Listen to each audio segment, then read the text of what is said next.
Эти мамы сделаны из какого-то особо прочного материала, из которого может состоять женщина, пытающаяся сделать из своего особенного ребенка обыкновенного. Иногда для этой жизни, как у всех, нужно не так много. Например, просто ботинки не как у большинства, чтобы делать здоровые шаги навстречу этому самому большинству.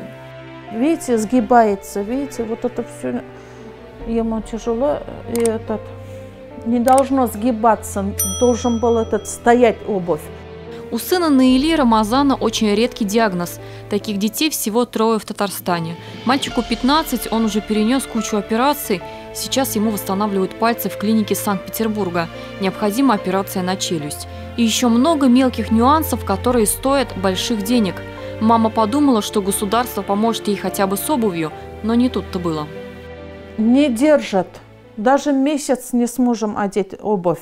Они уже 4-5 раз к нам ходили. Все снимали мерки. Мы все объясняем, какой должен быть обувь. Вот. И вот в итоге они нам подарили летний и осенний-весенний. Она решила бороться, и это стоило ей нескольких месяцев уговоров, напряжения и ожидания. Свою положенную обувь именно по стопе Рамазана они получили. И, кстати, благодаря вот этой женщине. Эта война за правильные ботинки началась именно с нее и до сих пор продолжается. Начали шить в марте, дошили в августе. Они переделывали эту обувь, наверное, раз 6. История про ортопедические ботинки, сшита белыми нитками, тянется давно и никак не меняется. Фонд социального страхования работает с тем, что есть. СООО «Радуга» – компании с радужным названием и нерадужными перспективами. Именно они из раза в раз выигрывают тендер на поставку ортопедической обуви, потому что именно они на торгах заявляют самую низкую цену – 3000 рублей. Чтобы понять, как на самом деле должна выглядеть качественная ортопедическая обувь, мы приехали на Казанское протезно-ортопедическое предприятие. Это, кстати, единственный в Татарстане завод, который выполняет такие сложные изделия.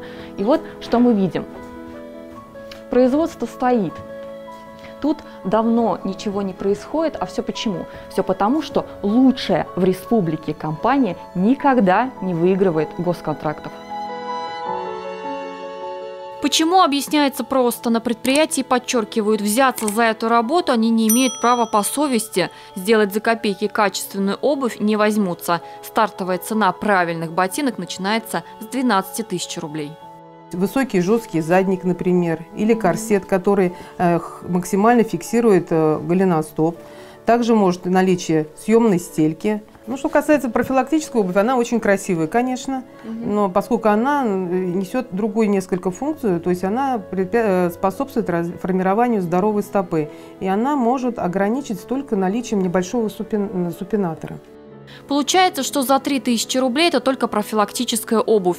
Пациентам со сложной деформацией стопы она попросту не подходит. Более того, может быть и опасной. Это знают врачи, это знают и мамы. Приходится заказывать обувь самим, а затем получать компенсацию от ФСС, который, конечно, не возместит затраты полностью. Для примера, я своему ребенку привозила обувь из Москвы, которая стоит 26 500, одна пара. Плюс это дорога в Москву, проживание в Москве 3 дня, как пока это все замеры. То есть она выходит под 40 000. Понятно, что такую сумму выкладывать каждый раз при компенсации в 16 000 – это неподъемная сумма для семьи. Это безвыходная где-то ситуация.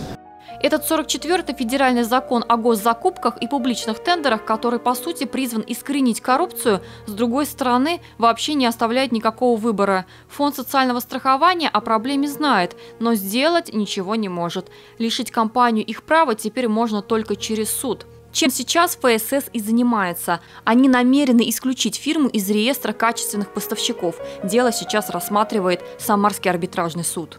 Родители, то есть, в основном это мама занимается этими вопросами, они подписывают акты. А потом говорят, что мы пришли, допустим, получать обувь, и нам сказали, берите это, или иначе там вообще ничего не получите.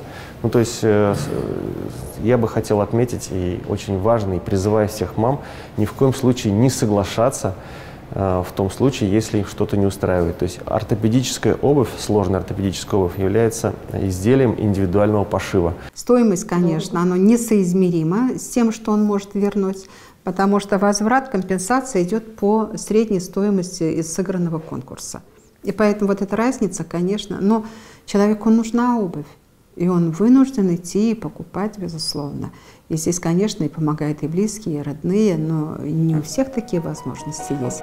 Не все так просто и по другим пунктам. Коляски, слуховые аппараты, средства для реабилитации регулярно закупают и выдают, говорят в фонде страхования. Но зачастую качество тех средств оставляет желать лучшего. А для тех, кто уже готов выйти во взрослую жизнь, появляются новые горизонты вопросов. Куда и как? Меня увидели справку розовую и сказали, что извините, инвалидов мы не берем. У меня было направление из Биржтруда.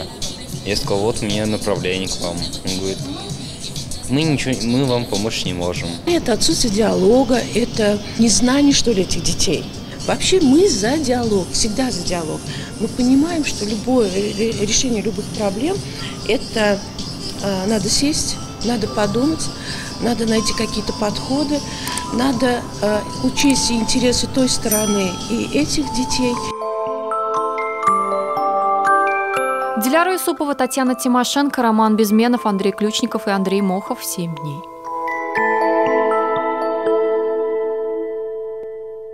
Все выпуски программы «7 дней» смотрите на YouTube-канале ТНВ.